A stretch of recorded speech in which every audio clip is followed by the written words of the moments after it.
3 días despois do raio, a illa segue facendo balance dos danos que deixou. Os feitos tiveron lugar na zona da rúa Sucabirto. Ali hoxe aínda eran visibles eses estragos. En toda esa zona non hai alumeado público. Ahora mesmo temos o alumbrado público caído nesa zona de Sucabirto, Pé de Serrada e Charco, porque non somos capaces de levantar ese... Bueno, temos todos os cuadros queimados, e no que estamos restablecendo, intentando restablecer todo o alumbrado público nestos días. Vai a levar o seu tempo porque estamos pedindo as pezas porque non as temos ahora mismo con nós a cantidade de pezas que fan falta. Os técnicos xa andan a arranxar os danos na procura tamén de contabilizar o número de farois que quedaron inservibles. Tamén se viron afectados 3 bombeos que directamente quedaron queimados. Directamente están queimados, non hai nada que facerlle.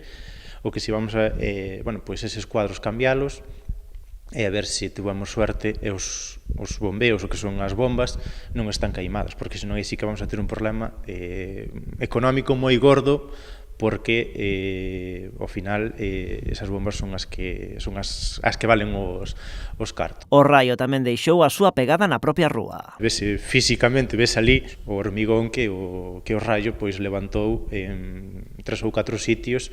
Ahora non se ven, pero no seu momento estaban todas as tapas levantadas de ferro, todas as tapas as levantou. O lóstrego tamén deixou un gran susto nesta vivenda. O raio atravesou a casa xusto cando no seu interior había 2 persoas. De milagre resultaron ilesas. Está totalmente inhabitable ahora mismo porque entroulle pola chimenea, saleiulle polo outro lado e desfixo o que é a instalación eléctrica totalmente.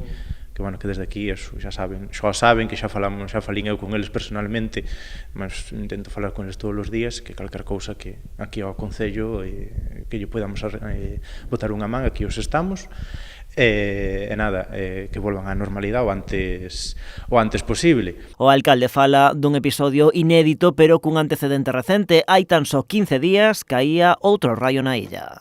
Eu non recordo ningunha tormentas, sobre todo no verán, e cando máis tormentas hai deste tipo, pero sí, unhas máis potentes, outras non, pero deste tipo, ademais que caian, ademais que foi en 15 días dous tremendos raios, ademais non fixo mal en bens privados, pero esta sí que ademais este foi o último, foi tremendo, porque aparte de todas as averías que temos no Concello, pois afectou a unha das vivendas do municipio. Polo de agora explicarosa, é imposible calcular o valor dos danos que deixa este episodio, a espera de ir pouco a pouco restablecendo os servizos e recuperando a normalidade.